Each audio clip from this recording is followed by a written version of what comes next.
What's up, guys, and welcome to another episode of the Off Balance podcast. I am here with Brianna Ste-Marie. Very happy to have her here at the Mizu studio. What's up, Brianna? Hey, how's it going? Tip top. And you? Not bad. You excited for Boxing Day? Not so much. Me neither. I'm happy half the holidays are actually passed. It's like a relief for me. It's like getting the first match out of the way at a competition. When that was like the down period, you're relaxing, like Christmas to New Year's, chilling out. Yeah, I don't know.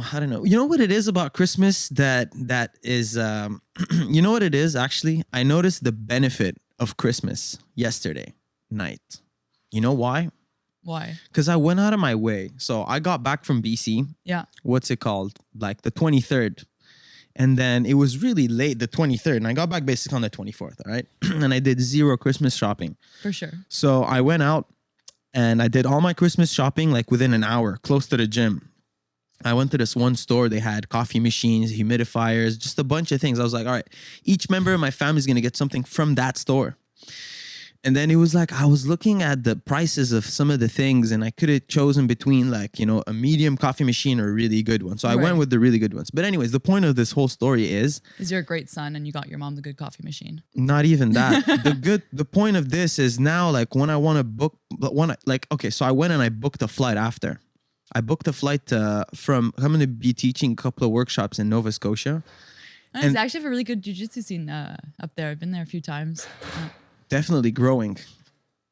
And so I was looking at flights and what's it called? The one that I had like a layover, Montreal to Halifax and whatnot. But anyways, I chose the more expensive one just for like extra. Cause I'm like, listen, if I'm going to pay more money for a Christmas gift that they don't need, why not spend a bit more money on something that is actually going to like make it more convenient for me to move around and get my work done. But anyways, Merry Christmas. Okay. Yeah. Merry Christmas. That was the whole point of the story. No, for sure. Yeah. Listen, Christmas is cool. I think a lot of it is also, for me, what I like is, getting together with the family, the whole gift thing. And I don't know. I think it's a lot of hype. I think it gets a little bit out of hand, like just my mom, she's always stressing about getting everyone gifts. And it's like, at one point she's talking about like, oh wait, but like, my cousin's sister's boyfriend is going to be there. Like, should I get him a gift? Like he got me something last year. I'm like, man, at this point, like we're just spending money to spend money, and I think that's where you kind of need to draw the line. I think it's nice when you do those, like everyone, like a Secret Santa, everyone buys for one person. In the end, like we're all there just to be with each other. So there you go. Thank you. One gift limit should be. Yeah. Anyways, let's move to the Jets. Congratulations. Nogi Worlds. Thank you so much. Crushed it. Off air, we talked about it. You had a couple of matches, 3 matches. Yeah, 3 matches in my division. Smashed it. Absolute. Didn't plan on doing it. Yeah, no, I didn't think I was going to have time. Like I was saying earlier, I had to fly home right after, but the IBJF runs a smooth ship, so I was able to jump in last minute. Yeah, we were talking about the IBJF also off air. It's expensive. It's this, it's that. Oh, I don't like this, I don't like that. But one thing that we really like about the IBJF, what is it? Is that you fight on time and at the mat you are supposed to. So when you're telling mom and dad to tune in, you can say mat 8, 247, and you are on mat 8 at 247. Exactly. If not a little early. Exactly. Earlier, I think I went up a little bit earlier. I really liked it. I was ready. Yeah. 30 minutes earlier. So why not jump in 30 minutes earlier? No, for sure. I'm super anxious, so I show up to the venue like 4 hours early. Mm-hmm. So if they want to put me an hour early, I'm good to go.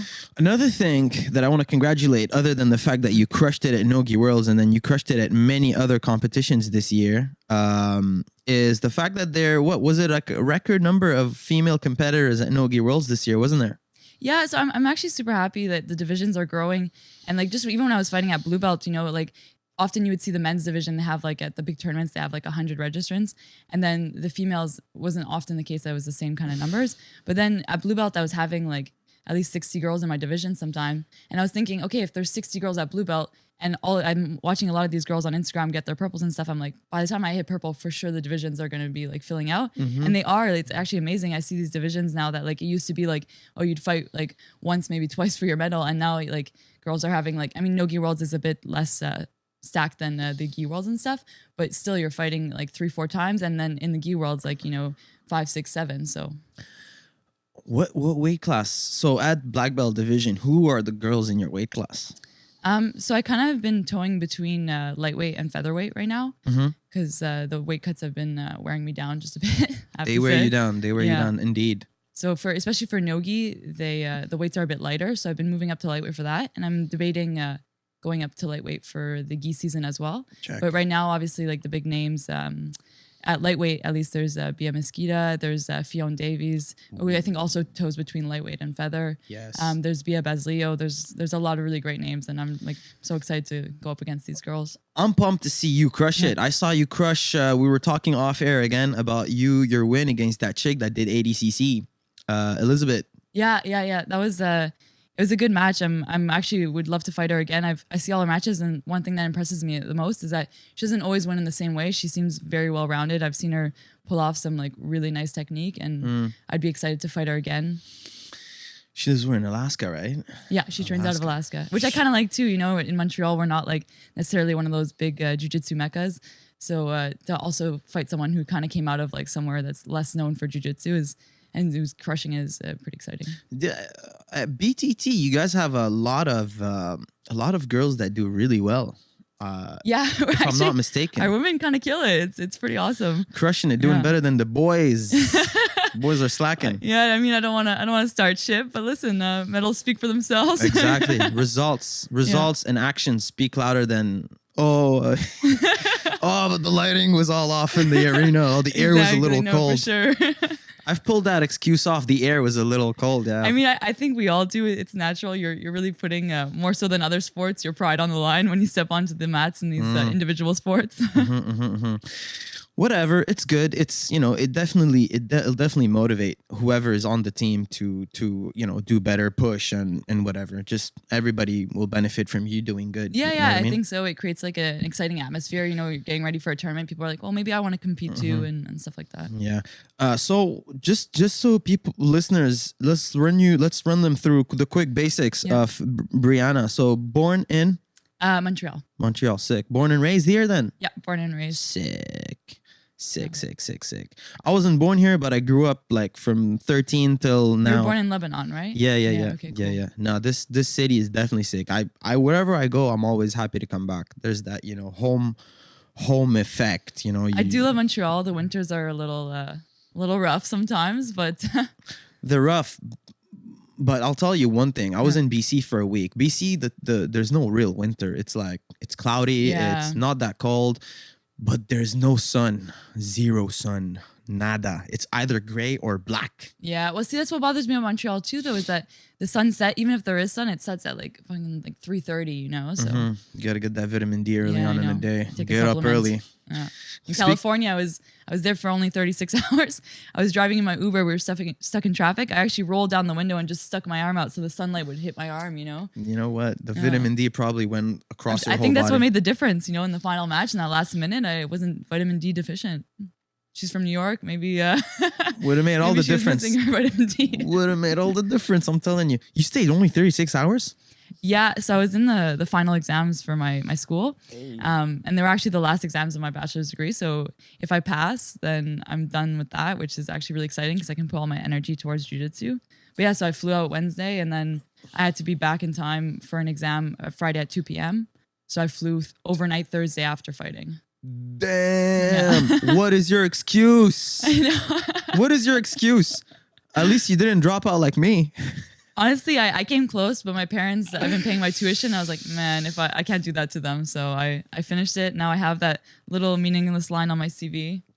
But hey, it speaks character. Hey, you stuck through it and then you finished it and you're still crushing it on the mats in competitions. No excuse. It can always be done. Yeah. What did you study? I was in environmental studies. Environmental studies. Yeah. Sick. Cool.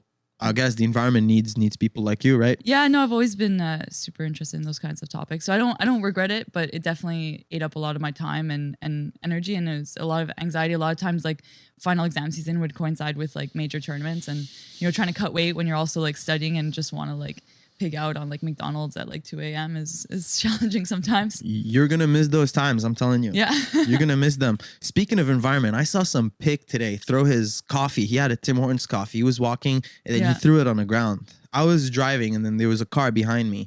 So I didn't want to stop and make a big fuss out of it, but that kind of annoyed me. Yeah, no, definitely. Honestly, I don't understand how someone could litter in this day and age. I mean, there's garbages and recycling everywhere. But I also, I mean, if we want to get into it for a second, it comes down more to just like we shouldn't even be using like single-use coffee containers in the first place. You know, like I find people like to focus a lot on like, okay, well, I saw him throw something recyclable in the trash and whatnot, or I saw him put something on the ground. Well, it's like, well, oh, is he? No, that's a reusable mug. It's a reusable mug. Val is shaking his mug, man. It's reusable though, Val. I respect that. That is a reusable mug. You're okay. I'm saying people who buy coffee every day. I'm like, well, maybe you should bring a mug instead of like. So you just go with your mug and give it to the barista. Exactly. Yeah. Sick. What else? So this is a smart idea. And what they else? charge you less for your coffee often at a lot of places. So do they? Even if you don't give a shit about the environment, you know, you're saving 20 cents. So it's a brilliant idea. Yeah. Things like that. You know, people oftentimes will be posting, oh, do this, do that. But like, why don't you actually do something that will change? So I'm going to probably get myself a mug. Awesome. I'm happy to hear that. It keeps your coffee warmer longer too. True that. What else? Any other tips can you give to our listeners for the environment? It's not going to stay about the environment for the whole hour, guys. Don't worry. But it's just like first tip. All right. Bring your coffee mug. I'm probably going to have to buy like a bunch because I'll probably lose it at some point. Yeah. So I pretty much actually think that like I call it my sacrifice to the tournament gods, because every time I go to a tournament, I either lose my water bottle or my coffee mug or like a pair of pants. I'm just super messy. So I always leave something behind, but I see it as like my sacrifice, you know. Or your passport if your name is Oliver. Yeah, yep. I've definitely lost my passport before, so don't worry about it. Not a fun one. So water. Oh yeah. So I would say single-use containers, like stay away from them. You know, like try to limit the amount. If you're bring a water bottle, bring a coffee mug. Like if you eat out, you know, if they have the option to eat there and eat on a plate, eat on that plate. Like just stuff like that actually makes a big difference. Yeah. Oh man, I'm such a terrible human being. Sometimes I'm to go. And then you eat it there. And I eat it there and I smash it and I just, Anyways, this is something good. That's if there's any benefit for me today, it would be these two things: eat at the restaurant and get your own mugs. Awesome. I'm happy to help. So you're done with your studies. Congrats. This is really cool. What else is going on right now? Where do you train? So I train at Brazilian Top Team. I split my time between the West Island location and the downtown Montreal location. Sick. I basically train mostly with Leonardo Saggioro, nicknamed Cascao. And I basically just follow him wherever he teaches. And then I also hit up Fabio Holanda's class a couple times a week. So Leo, if you guys don't know, I mean, you should know him if you're doing jiu-jitsu. Hit the finals of the Worlds twice, 2 years in a row or 3. So he won silver twice. He lost to Cobrina 3 years ago, and he lost to Jamil in the finals 2 years ago. But both excellent matches, and he's a killer. And from what I remember, the match versus Cobrina, there was a lot of controversy. There was a lot of my God. There was a questionable advantage. You know, I mean, Cascao is Brazilian, but he's I guess there's different levels of Brazilian in the sport. Yeah. Even Brazilian, there's like sub-Brazilians and how long you've been. Listen, the politics, it's not just IBJJF. It's in all the organizations. You're going to find politics. Whatever you're doing, there's going to be a bit of politics. How do you make sure you have more chances of being on the right side of the deal? Just be a chill person. Be cool, you know? Be Honestly, nice. I completely agree with that. I go to the venue. I'm like, I smile at everyone. I'm like, listen, there's no, like, it's like if you argue with the ref, you're actually making your chances worse because now there's pride, you know? People are watching him get yelled at by some athlete. Like, he's not going to want to change his mind. He's going to want to dig his heels in. So, like, in the end, like, you have to kind of accept your circumstances. You're not in a position of power. So, and then do something about it after in like a polite, like kind of like constructive way, you know, because the more you're aggressive and the more you come out strong, the more they want to dig their heels in. Check. You guys listen to that. That's some advice. I kind of like, to be honest with that. I try not to say anything like obviously I can always find controversy in my matches. I try not to even freaking pay attention to it. You know what I mean? If anything, listen, we're gringos, just go for the sub. Yeah. Go for the sub if you're a gringo, man. Yeah. The chances of succeeding and winning skyrocket. Yeah. Definitely. So how's your training work in West Island and BTT? Run us through a typical what's it called? A typical session, like let's say downtown headquarters. Yeah, sure. So Cascao, we call his class the jungle. He definitely likes to roll a lot. So often our classes are an hour and a half long. So we'll do anywhere from 10 to 30 minutes of technique, depending how crazy he's feeling. Damn. Sometimes, you know, if he's really like, he's feeling a bit more relaxed, we'll do a good 45 minutes of technique, and then we start the rolls. That's sick. 10 minutes. Val. That's when he actually calls it when he wants to give us a gift, you know, like let's say there's good people who came to visit or something like that. He'll be like, okay, guys, I'm feeling generous today, so we'll do technique for 10 minutes and then we'll roll for an hour and 20. We all look at each other like, dear God, are we going to make this one? Are you guys happy or pissed? I mean, like, I'm definitely happy. I'm like a little anxious, like I'm about to die a little, but for the most part, pretty happy. What about Fabio? Did you ever go to Fabio's classes? Yeah, so Fabio's he'll do a bit more technique, and Fabio's actually really great to if you ask him any kind of question, he can really pinpoint in like just one concept, like what you're doing wrong. He just tells you something and it seems super obvious, and then you just start to apply and you're like, oh my God, like how was I ever getting caught with this? That's awesome. Yeah. Yeah, he's been around for a very long time. Fabio's like a pretty... Yeah, he's pretty OG around the Montreal scene too. One of the first... Yeah, one of the first one. I know Faraz used to train there also. A lot of guys started there basically. It's good timing for him. There's also one interesting thing that I heard from people who train at BTT is that you guys have you have everything written down on the walls. Like they have like spreadsheets of paper. Yeah, so we have like a curriculum, and it's basically like you'll have like a white to blue sequence, a blue to purple, and a purple to brown.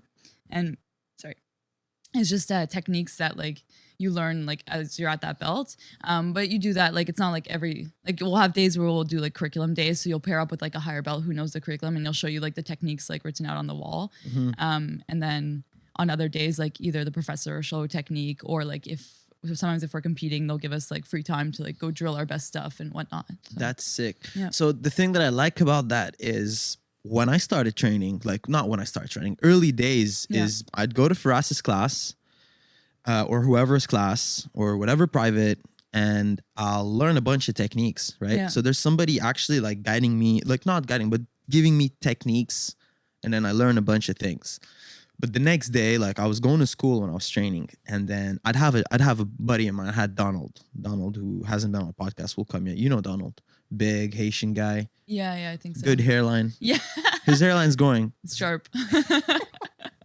But anyways, we'd be drilling, and I wasn't higher ranked than him, but I was training longer than him. Yeah. So you'd have somebody to help out, and I found a lot of value in going in with nobody, like no professor. Going in, having somebody to help out, and then having to re-drill the techniques that you've learned. I think there's a value to that. Well, I think those are like pretty essential when you start off, because in the end, like you can't have like your base, your foundation be taught like you. I mean, it's like there's value. I think that like other like lower belts can teach like even like less experienced people and stuff. I think that's fine, but like to a certain extent, you don't want like your whole foundation to be based off of like a technique that like kind of like the broken telephone technique. You know, like okay, so like someone told him. Someone told someone else who told someone else who then told this white belt who's now explaining it to you. And that white belt himself, like now you can show, I'm sure, either of us a technique, and we have like this foundation to like relay it back to, so we can actually like understand a technique quite fast. But if you show a white belt a technique, he has nothing to stick that to make him like help him understand and whatnot. And then that white belt himself is going to go show another white belt the technique that he like probably didn't fully understand like conceptually and whatnot. It can get a bit messy. So I find it's like super useful to be paired with a higher belt. And then that thing about repetition too, like I cherish like when I started off like doing the same technique for like a couple of weeks, you know, like or the same 3 techniques, just because otherwise I'd just be upset because I would get to the rolls and I wouldn't even remember like what I was supposed to do, because if you're seeing a different technique like every class, you know, it's difficult. That's definitely something that I need to like put some thought into, is what I teach when I teach it. When I'm here at Mizu, sometimes I overwhelm people with the amount of things that I show and the amount of like different things that I show. You know what I mean? I'll be here, guys, this, that, transition, boom, boom, boom. And then sometimes like if I come here unprepared, I'll be like, okay, I'm just going to show them the same thing we did like last time or something, you know, similar. And then I usually get better feedback. Well, yes, it's funny. Like you think people are going to be like upset about it, be like, oh man, you showed the same technique as last week, but people are actually like relieved. They're like, thank God I get to work this again. He you know? Sucks. Yeah. Val gave me actually that feedback. Actually, he's like, no, it's cool. Repeat sometimes is good. Definitely. Yeah. So wait, you guys will get paired up with higher ranked belts? Yeah, a higher rank or someone with like more experience or whatnot, just to help you like, and they obviously know the curriculum like better than you or whatever, so they help you through it. So you're being for you now, because I mean you're pretty advanced. Just based on the competition time amount of comps you've been doing. So you would be paired up with somebody lower rank, I suppose. Yeah, usually I would be paired with someone else. I mean, now at this point, I honestly I don't do the curriculum too often because like a lot of times we're just like kind of more drilling stuff that we want to like a specific training or whatever, something we want to use in competition or an issue I had in a competition that I want to solve and stuff. But Sick. definitely during the curriculum classes, like I'll probably be with someone else to help them. See, I hope people listening have the open mind to actually consider this kind of approach and see the benefit in it. There's not one way of doing things, and I strongly believe there's value in the way you guys are doing it, because it just gives you the autonomy. You know what I mean? You think out for your own. What do I need to work on? What is necessary for me to work on? What do I need to spend my energy on? And this is something I restarted like incorporating in my training from mixing between Henzo's and TriStar.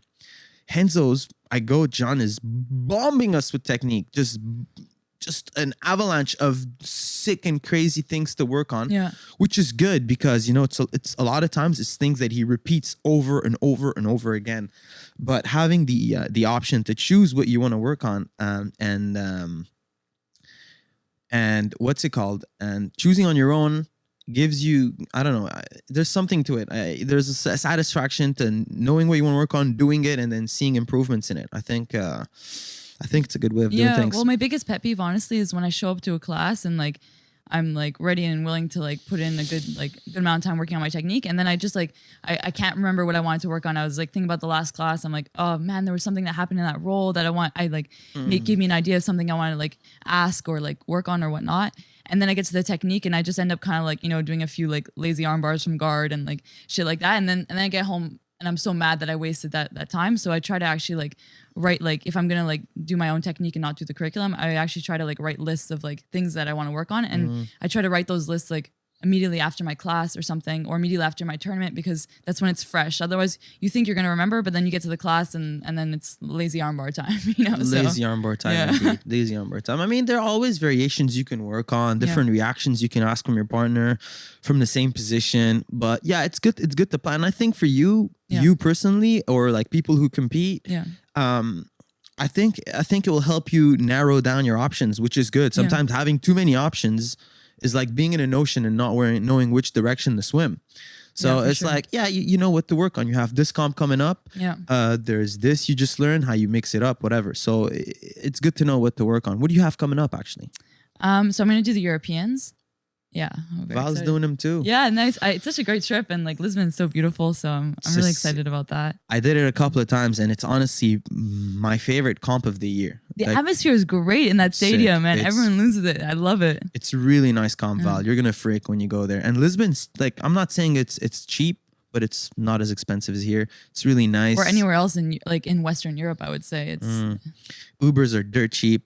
If you guys don't know what to kick your year off, I highly recommend checking out Europeans. Flights aren't that expensive. If you're in Canada, they have a direct flight from Toronto. It's sick. I highly recommend it. It's a cool comp. It's a sick atmosphere. Lisbon, there's a lot of culture, a lot of history. There's plenty of things to visit. The landscape's amazing. A lot of museums, a lot of cool things, a lot of castles. Yeah. You've been before? And the egg tarts, I strongly recommend. Egg tarts in Belém. Yeah. The best. Bring me some, Val, when you come back, all right? If anything, go for those. Go for those. Not the jiu-jitsu, the egg tarts. The egg tarts and the chicken. The Portuguese chicken. Chicken's good. Just don't have it before you compete. The one advice I give to people when they travel for jiu-jitsu is I like to save the visiting for after, because I remember going to Lisbon. I did the comp a bunch of times, which is why I really like it.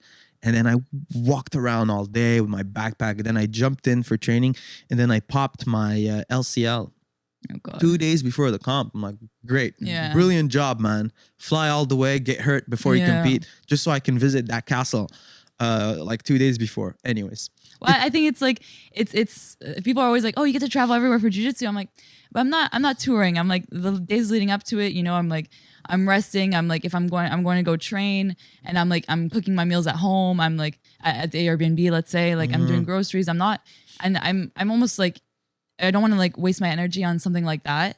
And I don't want to get like sore from like walking around too much or something like that. And also like in the end, I'm so anxious. I don't even think I could like enjoy too much, like going to go visit a castle or something until afterwards. So I'm like, might as well relax, take care of my body. I'm there in the end. It's a business trip, you know. You're there to compete. I'm going there to win. I want to like have all the conditions be optimal for me to perform my best. And then after, I always like try to, if I especially somewhere like Lisbon, okay, I'm gonna book a couple days extra because in the end I flew to Europe. So then I'll do my walking around and my enjoying the scenery. Then There you go. If you win, you enjoy the pastéis. Yeah. If you lose, you drown your sorrows in them. yeah, if you lose, you lock yourself in your hotel room and hold yourself while you cry.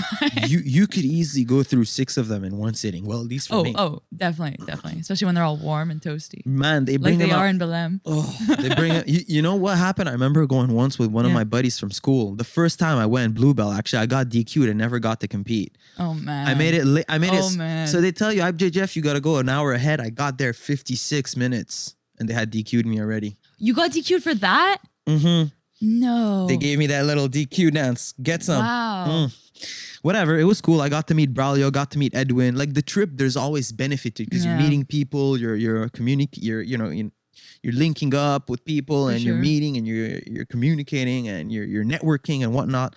But it still sucked that I didn't get to compete. It was still a sick trip. I went 100%. back 2 years Yeah. consecutive years after, and did I not have the camp at Moe's, I'd probably would have gone again this year. By the way, that camp looks like wild. Like I was checking out your Insta stories. I could not believe it. Yeah, Like that looks like paradise. Jiu-jitsu in like a beautiful country. Where were you guys last time? Like Panama? Or Puerto Rico. Puerto Rico. Yeah. Yeah. Dorado It Beach. seemed like paradise. Listen, What? Val's look on his face right now. What? Listen, Val, if I could choose, if I could go back, if I could tell Mo to push it for a week or maybe do it 6 months after, I'd probably go to the comp. It's a really nice week to chill, and it's honestly super cool. But Miami's gonna be sick too. Oh, 100%. Mo's gonna hook us up with a chef, and then all our roles are gonna be filmed and streamed on BJJ Fanatics, by the way, so you can watch me get crushed by all those big names. Actually kills me like that training. Like it's basically, let's say you have 10 training. Let's say you do 10 roles in that training. You're just basically gonna have like 10 of the best super fights of your career with those guys. You know, There's like, that's your training. There's not one guy in there that's like, No, that you're like, okay, I'm feeling a little tired. I'm gonna go with this guy for a round. Like, no, it doesn't exist. None of that. Can't wait. There's Kainan. I'm really looking forward to training with JT style. Man, I know. He is unstoppable in Nogi. His pressure and his passing is just beautiful. I don't know. I need some of that. I need some of that press. Yeah. Last time I went, it sucked because I was injured and I couldn't roll like properly. Yeah. The one in Puerto Rico, yeah. But it was still sick. You still benefit a lot from watching. Like I was watching Craig and Braulio go at it every day.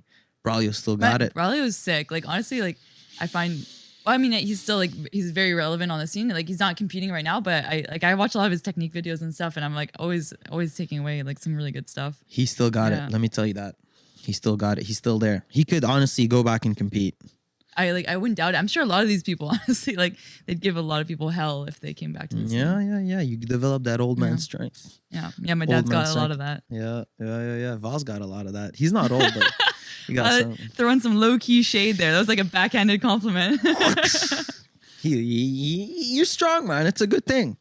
Anyways, comes with age, you know. It comes with time. Yeah. He's got that Pavel Tsatsouline regimen. Like, it's just working. Oh, is that the kettlebell dude? Yeah. Yeah. I actually just listened to his podcast with Joe Rogan. It was super interesting. Yeah. There's a video of him on YouTube. He's like no shirt. He has like these army pants, and I swear to God, for a second, I thought it was Val.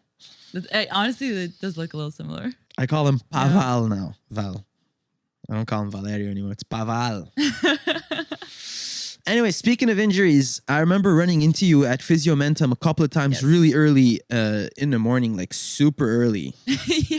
6:30. 6:30. I mean, I don't do that kind of early workouts anymore. It was just perfect timing to do it back then. How's your knee doing? It's good. Honestly, like I find more and more days where I don't think about it in a row. You know, like I'll go 2 weeks and then maybe I'll have a day where it's a little stiff, like in the morning when I bend down and stuff like that. But other than that, like I honestly, my biggest fear was like more my mental game than my knee itself, just because this was my first time dealing with an injury that was like, okay, it's not like you break a bone, the bone heals. Like you don't think about it after. But with a knee, it's like, it kind of sticks with you, you know, it's a long recovery and you're scared that it's never going to feel like right. And I still go into like sometimes like exchanges, like when I'm in like 50-50 or like any kind of like reap scenario where like I'm like hyper aware of my knee. But I find the more periods I have where I have good days in a row, the less I think about it. So it's nice to see that it's not like staying in my head as much as I thought it would. Especially in jiu-jitsu. Yeah, 100%. Well, you took the words out of my mouth. Me, it's the exact same way. The decision making of how much to train, when to train has changed a lot. But like you said, the more I go, the less I think about it. Obviously, lifestyle with traveling, moving, sitting around a lot, this and that affects it, I find. But for the most part, when I'm in the same city, when I'm home here, it's, you know, you choose to warm up properly. Obviously, I find warm-ups make a huge difference. Just a bit of activation before you train, a bit of mobility goes a long way, honestly. Being hydrated makes a huge difference. Choosing to start around slow and picking up the pace rather than starting bunkers and gassing out is another one that changed a lot for me. And then other than that, like you said, I go a couple of days, I don't feel it, but then maybe one day, I'll take it easy, you know, like getting off a flight now, you know, if I go teach a workshop the day of the flight, I don't train. I'll do mobility, I'll loosen up, I'll try to get a massage, but like, well, I think that's like actually the most important thing that like my injury gave me was just like learning how to like take care of my body. Like it was very much like the mentality before that was just like, okay, I have to show up to training twice a day, every day. And like, I can't, it's always better to be there than to not be there, whether, even if I'm in some sort of broken, mangled shape, I have to be there. And then I also wouldn't like, I'd be so exhausted from training twice a day, every day that like, I wouldn't do things to take care of myself. Like you said, like to do a proper warm up, or even like I started doing some like yoga and stuff like that. And like, just that now and even lifting weights too. Like, actually, Victor Zimmerman, the guy who runs the Montreal Wrestling Club, was telling to Fabio was complaining about injuries when he was wrestling. And Victor had asked him, like, are you lifting weights? And Fabio was like, oh, you know, here and there. He's like, you have to lift weights. He's like, wrestling is a hard sport. You have to prepare your body. And that really stuck with me. I'm like, I have to do things to prepare my body. This is not like a sport that's easy on my body. And my injury actually kind of like forced me to like really consider those things and to realize like what happens if I don't like, because my knee, the ligaments tore in a position where it wasn't really compromised at all. So that makes me think that like, okay, it was wear and tear for sure. It was like hanging on by a thread or something before the actual moment. So like now I'm like hyper aware of those things and I take the time. I'm like, okay, once in a while it's better to train like, you know, once a day, or take that day off and go lift some weights, like really do like a nice like stretching mobility session or something like that, you know. What injury did you have, just for people listening? I tore my PCL and my LCL and my like some muscle in my thigh. You tore the muscle too, like the tendon? It's called the popliteus muscle. Oh, that's the one behind your knee. That's damn. And now it's good? Yeah. Now it's all healed up. Damn. Listen, there's something about learning the hard way. It sticks with you a lot more than somebody telling you, "Hey, you do a warm up." But listen, you guys can listen to this and brush it off, or you can go through going to rehab and having to, you know, wake up super late. It was fun. I mean, I learned a lot about rehab. I came back in pretty good shape. But same, I put on some like muscle and everything. It was great. It's good. Like muscle will actually protect your joints, believe it or not. So yeah, I mean, same. I agree with you. Like now, for now, because I feel like my knee is still recovering from that injury, and you know, I'm not juiced to the gills or anything. So you know, healing is a bit slower. So I'll choose to have one good session where I go through many things rather than go through 2 sessions where I'm like half fasting it. You know what I mean? 100%. Yeah. Yeah, one good session. Just get one good session. Some days it's okay. Training twice is obviously the funnest thing you can do as an athlete, but sometimes quality over quantity. Yeah. Sometimes too, I even like just being like a smaller person, like I start to think about it. Like sometimes I would go to bed and I'd be so exhausted, but my body would just ache and as I was lying in bed. But I also thought like, for me, like, so let's say like as like a guy going into a training, there's always like that one huge guy at the gym, right? So you kind of like, maybe you'll roll with him once. Like, let's say you have a training where you roll with that guy twice. You're there after, you're like, man, I rolled twice with that guy today. Like, I'm pretty like exhausted. But then sometimes for like women in the sport, like that ends up being your whole class is like rolling with that kind of size difference for every roll. And I never really considered like the toll that takes on my body, but I just like, you know, I'd have like pains in my shoulders, like in my wrists, like everything, you know, just from being like kind of like smashed like for like 2 hours a day. So tell us a bit more about that, because that's interesting, and it's good for listeners, male or female, to mostly for male listeners to put themselves in your shoes. How is it like starting? Because when you started off jiu-jitsu, were there a lot of girls training with you? No, not really. We had, I was training mostly in the West Island. So there was one other girl training with me who still trains with me in the West Island. Sick. But that being so, most of my classes, I'm either the only girl or there's like one, max 2 other girls. So how do you go about that? Like, do you pick lighter guys? Do you pick more advanced guys? Do they come up to you? Do you? Yeah. So how it works at BTT, we actually line up like by belt rank, and then the higher belts choose first. So I think that like it's definitely gone like, yeah, I know. Give thanks to my God. Yeah. But I mean, I think it's gotten a lot better in a sense, because now people respect me and they actually like enjoy rolling with me. I give a good roll to a lot of people. So like I'll get chosen by like the people I really like to roll, like the higher belts who like are super like technical, and they still like I'm fine with them using their strength as long as there's technique behind it. Like if there's a move that like would never work against someone their size, then I'm pissed, because I'm like, you just like benched me off you or something like that. But definitely when I started off, it was a bit harder because I was like kind of like at the mercy of like whoever wanted to pick me. So if some like big spazzy blue belt wanted to pick me, like there's nothing like, I mean, I could say no, but I was very much someone I wanted to be.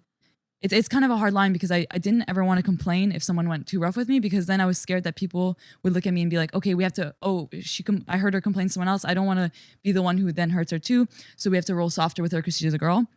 I wanted people to always roll hard with me. So even if someone went like hard in the wrong sense, in like a super physical, like athletic sense, I would be scared to say something, because I wouldn't want to be like kind of like penalized in my training for that later. But that being said, it's not like that's the atmosphere at my gym. It's not, that's not the case. It's kind of just like, but it is like something that you're conscious of, that could be a thing. That's a problem for females and not.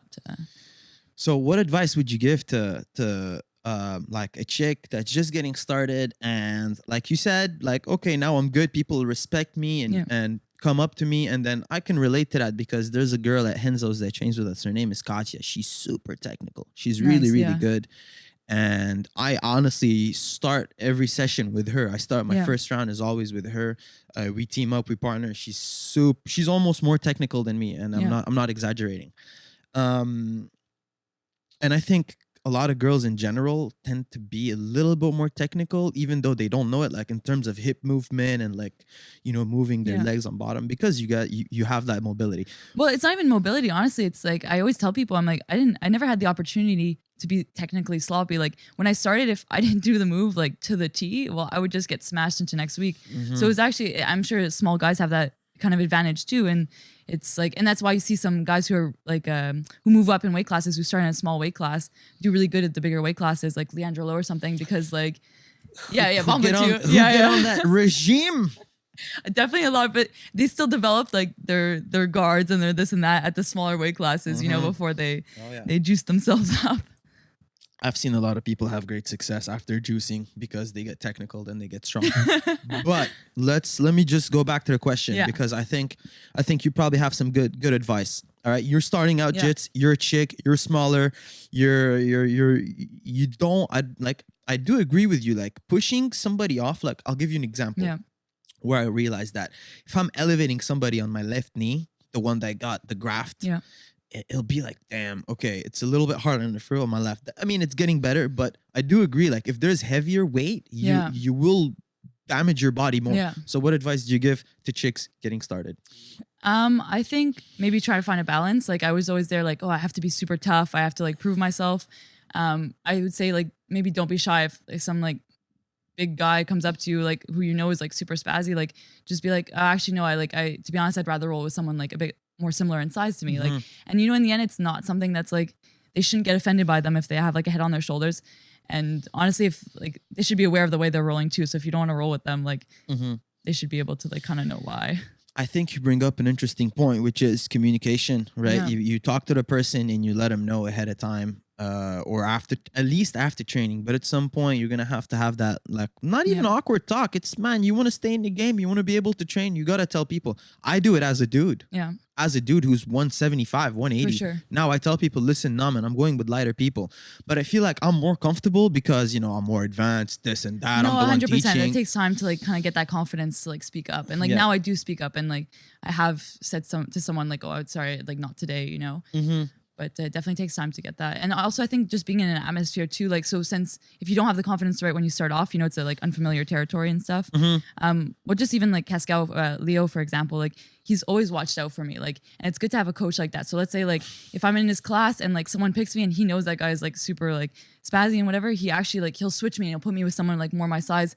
And he's always looking out for me in that sense. In the same way that like when people come, something I always appreciate, when people come to the gym to visit, like he's also looking out for me in my competitive career, and it doesn't change anything in that I'm a girl. So if people come visit, like, you know, some black belt, really good black belt from another gym, he's actually like, that black belt might not choose me normally because I'm a girl. And he's actually telling that he forces that black belt to go with me. You know, he says, make sure you roll with Brianna. Like she's a really good roll too, you know? And so just having like an atmosphere like that where your coach is like looking out for you both, like if with your jiu-jitsu like career, and also just like, you know, making sure you're getting like the best rolls for like your body type and who you are and stuff. Good man. Yeah, that's a great point. The instructor plays an important role, definitely, in you know, chilling the dudes out that are going crazy. Hey man, chill. She's half your size. Or I remember once we had Ethan's brother come down.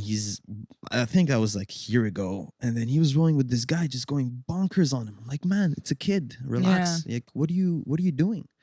Obviously, I didn't say it that way, but you need, like, the instructor needs to be there and keep an eye on, which is why I found a lot of value of, you know, obviously it's great to roll with your students when you're teaching, but it's also good to keep an eye out too. Yeah, to watch having a bit of both and seeing how things are going, especially when there's you know, a girl, the only girl who's lighter than everybody, and then is just getting you know, almost abused or bullied.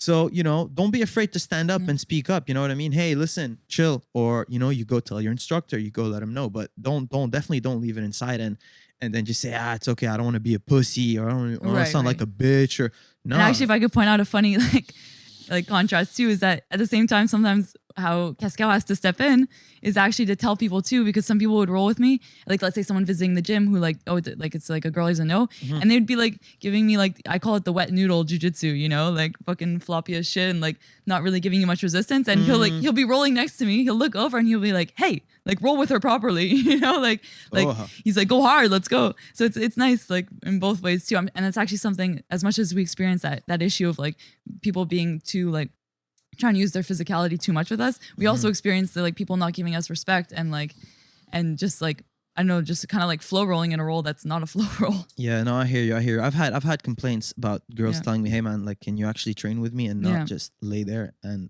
like dead fish? Yeah. I like these things about Cascai, and I've never met him, but it sounds like he's a really good instructor. So he's actually like one of like the kindest like people I've ever met, and he does everything for everyone at the gym. Like it doesn't matter who you are. Like I've seen like a white belt, you know, it's like his second class, and he shows up and he like forgot a rash guard, and Cascal's like busting out his own from his bag and giving it to him, which is like, you know, normally sometimes you don't see that the head instructor giving a rash guard to some like new guy who's trying out or something, you know. So like just stuff like that, like he'll, you know, every time I walk into the gym, something I always say, which is like, just shows like how nice he is that no matter what he's eating or drinking, if you walk into the gym while he's eating or drinking it, he gives you half. And you could say you're not hungry, you don't want coffee. He will literally like force half of his sandwich into your hand, like force you to drink half his coffee. He's just a solid dude. What a legend. Yeah. What a legend. And then also like competing at a high level while being able to run an academy says a lot about, you know, like a guy, you know, being able to do both. And it's something that I always I've been noticing more and more, like teaching actually makes you a lot better. Definitely helps. Do you teach actually? Do you teach at all? So I used to teach like a women's class once a week. But then I started working on Sundays when the class was, so I couldn't do it anymore. And then I was also helping out with the kids program for a bit. And then that too, I started my training sessions kind of switched, and then it didn't work out with my schedule anymore. But what do you do on the side? You have like a side job? Yeah, I've had every side job. I've done the waitressing. I've most recently worked in a kitchen as a chef, and then I also now do like some online work. Basically anything that gives me like a flexibility in my schedule and can pay my ever increasing debt to the IBJJF. Oh, Yeah, I owe them a lot of money. that's good. That's good. Well, I mean, yeah, I think with time you will be able to, with the sport the way it's going, there's an increasing like female audience, you know what I mean, that I'm sure will get behind you or get behind the work you're doing. Yeah, well, actually, something I appreciate is even at the gym, like guys will ask me some advice on technique sometimes, and I like just even that is like actually like shows that like our sport is like developing and stuff. Like, you know, sometimes I'm like almost surprised. I'm like, oh wow, it's like so nice that they're asking me, like just because I'm a woman, which I'm like, wow, it's like I hate that I even think about that, but I'm like, I'm still like, it's nice to see the development that they're respecting me just as like a jiu-jitsu athlete and not even just as a female jiu-jitsu athlete, you know? That's really cool. You see, what's her name? Fiona. She's doing instructionals. Yeah, she's doing seminars and they're packed, you know? And I'm like, that gives me so much excitement for the future and everything. I would have never thought that. Like a couple of days ago, I filmed an instructional, and then when I started jits, or even when I found out the sport, I never thought ever in my life I'd film an instructional. Yeah. So I think for females also, like it's only gonna grow. You know what I mean? Sure. And I think getting involved and, you know, trying to help out will open up doors for, you know, people like you in the sport. And then I think doors will open up before you even know it. They're already opening up for you, it seems. And that's really cool. That's awesome. It's really nice to hear. What's it called? I do believe, like, I'm not sure. Did you ever attend like women's only class? Have you ever done things like that? So I was doing it for when I was teaching the course, obviously. And then I went once to the open mat at H2O. But other than that, I'm mostly doing the co-ed classes there. Okay. But I do think that women's classes are great. And I actually I was really sad when I wasn't teaching the one on Sunday anymore, because I actually had such a good group going, and there was actually a lot of moms from their kids were doing jiu-jitsu and they weren't comfortable enough coming to like the co-ed classes, and they would come to this women's class, and then it was actually so great because then they would watch their like kids do jiu-jitsu and they actually like understood what was going on, and like it was just it was a really nice group and a really nice atmosphere. So I'm definitely not like against women's classes. I'm not like, oh, I'm not gonna go to the women's class. It just hasn't like really like lined up and whatnot. But I saw, what's her name from H2O did a seminar, and she had like, oh my god, she had so many people. I was so impressed. It was great. I was like, this is a brilliant idea. Yeah. Look at the interest. Look at the amount of people that showed up. That's more than any class I've ever taught in my life.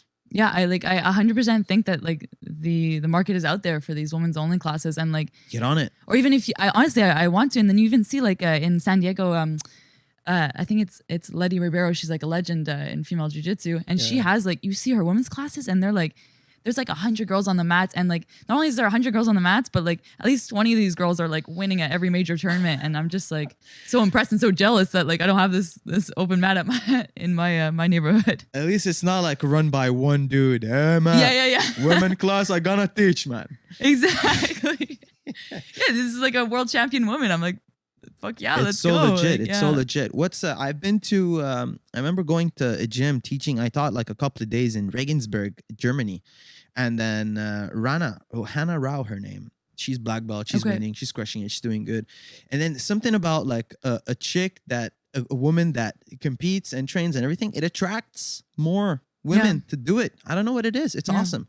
So I think there's definitely like a big opportunity for, you know, girls, women like you doing it, crushing it, getting after it, expanding, getting their name out there. Yeah, for sure. Listen, there's only one way a city can become like San Diego and California. It's just more people getting involved, more people being down to do it. You know, like if you walk 2-3 minutes out of Mizu, you'll find literally neighbors, like 5 Mexican restaurants next to each other in business. And doing well, like doing good food too.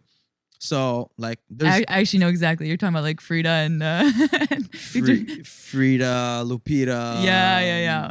Whatever. They're Taco, whatever. Yeah. Victor. I love Victor. Sorry. They're all great. You try them all. It's nice. It's different. Yeah. You know what I mean? So I think the same can be done with Jits. We're right next to Gracie Baja. There's Crow Fitness. There's just a bunch of gyms, and there's just a need for it. You know what I mean? So I think 100%. I think the scene's really blowing up in Montreal too. There's so many like locations, and it's true. Like sometimes locations open up, like even from the same gym, open up close to each other. I'm always like, oh man, is that gonna work? Like they're actually only a couple metro stops away from each other, and like both gyms have like great membership, and it's true because everyone kind of finds their vibe, you know. Like and when my friends actually want to start jiu-jitsu, I always say like, I understand, like, in the end, if my gym is like super far from you and you have one super close, I just want people to like start doing jiu-jitsu. So I'm like, I'm gonna be super happy if you want to come to my gym and train, and I'll try to make it easy for you to do that. But like honestly, in the end, if like you're telling me this place is like right across from your apartment, I'm like, go try it out. And then also too, like try out different gyms, like, and see where you like the atmosphere the best. Because in the end, I don't want you to sign up and like kind of like not want to train like once a week because you're kind of like meh. I want you to go to a place that like you want to train a few times a week and like really get into it. So word, I like that. The intention should be to try to grow the sport at this point. It's not that big, and I think, you know, another thing that I gave some serious thought to is like, I was just in BC, and listen, it's honest opinion, the scene is way bigger. Really? What? I actually was gonna ask you. Yeah, it's huge. I didn't know anything about Vancouver. It's too much. huge, honestly. No, Vancouver's sick, honestly. But I like to be in a way loyal to the scene and the city where I'm from. You know what I mean? And I'd like to see a city like Montreal be as big as like New York, Cali. For sure. And if I leave, I mean, it's definitely gonna. I'm not saying, oh, I'm the hero that's gonna take it to the next level. But it takes one guy to leave, another guy to leave, another guy to leave, and then it's just not really gonna pick up. You know what I mean? Well, it's kind of like something that always makes me laugh is like Dante Leon is doing super good, and he's technically Canadian, but he trains like like pretty much full time in the States. I don't think he ever trains in Canada. So like, and then we're all like, oh, like it's our Canadian champion. Yeah. I'm like, well, I kind of want a Canadian champion who's training in Canada and who's growing the sport in Canada, and that's not to take anything from Dante because he's doing great and he's a beast, but like, just like, that's why. So you need someone like you that you're describing that's going to stay and grow the sport around there. Because in the end, like if we all just migrate to like these like jiu-jitsu hotspots, which is fine because then you have to do what's best for your career. But still, it's if you stay, you have the chance to like really like push the sport to the next level in the city that you're in. Definitely. Or you say me, but you too. I think you can definitely. I mean, I don't know like a lot of girls that are crushing it at international. On the international competitions, and it's big ones. It's not like you're having like one match, or you're having like a bunch of matches. Absolute, it's sick. It's like you're legit for real. And I think you do good with like a women's program or something like that. Do we have any women's classes, Mizu, Valerio? No, not yet, but we will at some point. It's something to look into. Hey, it wasn't planned. Trust me. It's just right there. It's a good idea. I think it's sick. And again, the intention should be to grow the sport at this point, at least here in Montreal. Agreed. Another thing that we need to sort out ASAP is the competitions in Quebec. I know you can do it in the reserves and whatnot, but it's BS in my opinion. I think it's two guys that, you know, let their egos take over and then just ruined it for all the people getting started here. Literally ruined it. Like, man, it was nice to see at Nogi Worlds a lot of people from Montreal, but for the most part, I think a lot of people would want to like, hey, there's a comp 5 minutes away from my house. Let me jump in. Low cost. I can wake up in my bed and go compete. And I'm sure you've done a bunch of comps in Montreal before it became illegal. Yeah. So I actually like, I'm so sad. It basically has been illegal almost for like my whole like competitive career. Like I did I think two tournaments in Montreal. I did one SAU in Montreal, and then I did the IBJJF Montreal Open. And then I was supposed to do at white belt the Abu Dhabi trials, and then those got like canceled, and then I got my blue belt, and every other tournament I've done since. I think the Abu Dhabi trials was when the whole thing blew up and it got canceled at the last minute, and people had traveled like internationally for it, and the police said that if we continue with the tournament, they come arrest us, you know, which is just like so ludicrous when you think about like what our sport is, you know. BS. It's BS. I don't know how, but it's got to get sorted, because especially for the kids too. I have so many kids in my program that loves to compete. Like they actually eagerly ask me all the time, like, when's the next competition? And for them, like their parents can't always drive them, even if it's just like 2 hours to Ottawa. Sometimes they can't do this 2-hour trip to Ottawa, fight, come back, drive another 2 hours. Like in the end, that could be the difference between someone competing or not, you know. Competing doesn't have to take up like 4 days of your life. It doesn't. You should be able to wake up, go compete, and then go back home and then do something else at night. You know what I mean? And I miss that so much. I remember waking up, biking to a competition, being able to just go, and I really think like one of my goals for the upcoming year is to try to make this like at least speed up the process. Yeah. What is it that we need to do? Like I know some lawyers got on board, but how can we like keep knocking on the door? At least keep trying. At least let them know that, hey, like this is BS, and like it would be sick to get with other big gyms, like teams and whatnot, and just like legit try to sort this out. Yeah, I know there's like a few people like who have been working on it since basically got legalized, but it's just maybe like more media attention or something, like if we all put it together. But just in the end, it's so much bureaucracy and paperwork basically is what it comes to. And I think it's the idea that just because one guy actually like reported it, it's like something about precedent. You know, I know with laws, like precedent is a big thing. Like, you know, once they someone has actually like reported a crime, they have to like, they've stopped us once. It's like now we have to like change a law, which is like a huge process, which is just like so painstaking and tedious. But the only thing I could see is like if we put more pressure, like if we get it out there more like publicly and stuff. And there are people who are going on like morning shows and stuff like that. But in the end, like it's just like that tedious work of like listeners stuff. make sure you will have a little clip of this, and then we'll try to share it and get some noise behind it. You know what I mean? I think, you know what, I was talking to Firas and he was telling me about like the problems he had with people suing him, and then whatever, like they just want to make money. You know what I mean? Lawyers, all that, it's just a money thing. You know what I mean? So I think there's gonna have to be, you know, some money being put in there for whatever, like court cases, lawyer fees and whatnot. But you know what, in jits there's a lot of lawyers who understand, who would love to help out. It's just a matter of trying. Well, we're such a community, right? And there's often like, I find in jiu-jitsu people, it'll be like, oh, okay, there's you don't even know what people do as a job when they come to train, and then all of a sudden you need a lawyer, and this guy's, well, I'm a lawyer, or like I know a lawyer or something like that. So I'm sure people would be willing to help. There's always a massage therapist also. Yes. There's always a massage therapist at seminars. That's one thing I'm gonna start doing. When I hit up gym owners or they hit me up for seminars, I'm gonna be like, listen, if there's a massage therapist, seminars on the house, but I need a massage right after. The things I would do for a massage. A good proper massage. Yeah. You know, like the massages where you're on a table and there's like spa music, and then that's one thing, but we need different kind of massage. I want to like have to dig my nails into the side of the table because it kind of hurts a bit, you know? Like, you need that. You definitely need that. Like shoulders, hips, knees. You need that proper like massage. You know, like I had a massage, he's Thai, and then I get to the place, I get to TriStar, and I'm like, okay, let's do it. He's like, yeah, let's do it. I'm like, okay, where's the... He's like, no, you're sitting on a chair, my friend, and then you're laying on the floor. Best massage I've ever had in my life. We'll put his name up in the description. You guys hit him up. You want a proper massage? This guy is like 200 pounds. Strong. Did he step on you? He didn't like put all his weight on me, but his heel definitely dug into my hamstring at some point. Nice. And I saw the devil a couple of times. It was good. It was good. I loved it. And the effects are just wonderful. But yeah, listen, this is something that one of the goals for the year that I'd love to have is get this thing moving a bit forward. There's so many things we can do, so many contacts that like could be put to use, you know, like listen, there's a shitload of potential here. Geographically, we're close to New York. It's a lot of good connections have been made in the past couple of, you know, years, competing here, competing there, meeting this guy, that guy, community small, like we said. So there's opportunity for us to do some really cool things here in Montreal, in this city right here. But for now, we're going to have to wait. Speaking of goals, any goals for you coming up this year? Well, my goal is definitely I want to win gold at I'm going to do the Europeans, the Brazil Nationals, and the Worlds. Damn. So Brazil. my goal is gold at those tournaments, and definitely the absolutes too. I don't like to think too much about the absolutes before the tournament. Honestly, I always tell myself, I'm not doing the absolutes. Just win gold in your division. Like that's what your only goal is. Mm-hmm. But in the end, I do know that I want to also do the absolute at all those tournaments if I can. Sick. So, you know, jiu-jitsu related goals, that's freaking awesome. Yeah. So for there's also trials. I'm guessing that's also one of your... Yeah, the trials I think are they only next year? Or?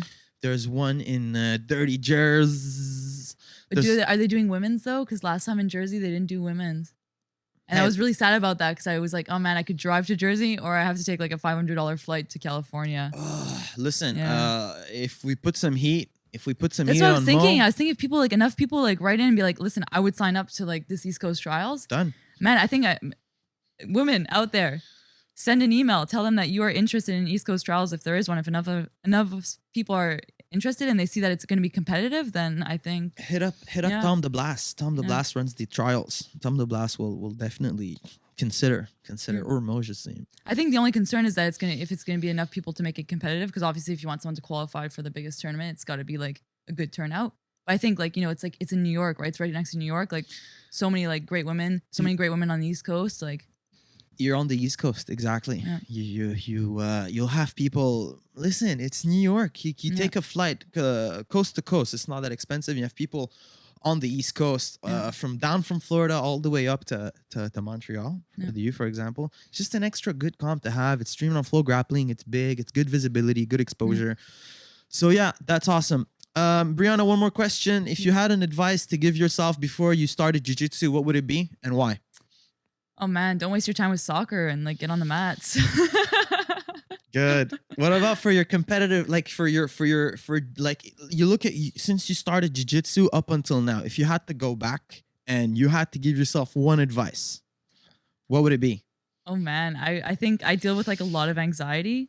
Okay. So I think the thing that helped me the most was just having a game plan and just believing in my techniques and not, doing a little bit. And when it doesn't work for 5 seconds, being oh, fuck that, that guard is shit, I'm not going to play it anymore. Just kind of trust in your abilities and kind of open up too. Don't just go to a fight and lock down for 5 minutes, worst case, you lose at a Montreal Open. It's not the end of the world. At least you learned more than if you just white knuckle rided your way to a gold medal, so. I hear you. So what, you had times where you just had a match where nothing happened and exactly. I was so nervous to really open up and I just kind of locked down, and then win or lose, I'm well, my jiu-jitsu wasn't that nice. Only recently do I find I really kind of open up more in my matches, and now I'm actually proud of the way I won. I'm not just winning, I'm winning with nice jiu-jitsu, nice technique that I'm using in the gym as well. Something about competing often that helps also, I believe, with that. Myself at my past competition, I kind of felt that I wasn't opening enough. I was trying to play too much the points, the advantage, the this, the that, the my God. It's hard. It's hard.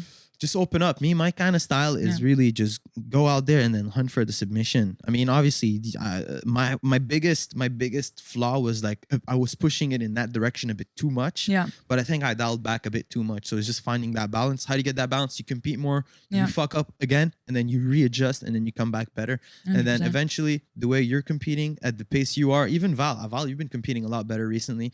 He's been getting out there with the adults. Yeah, definitely.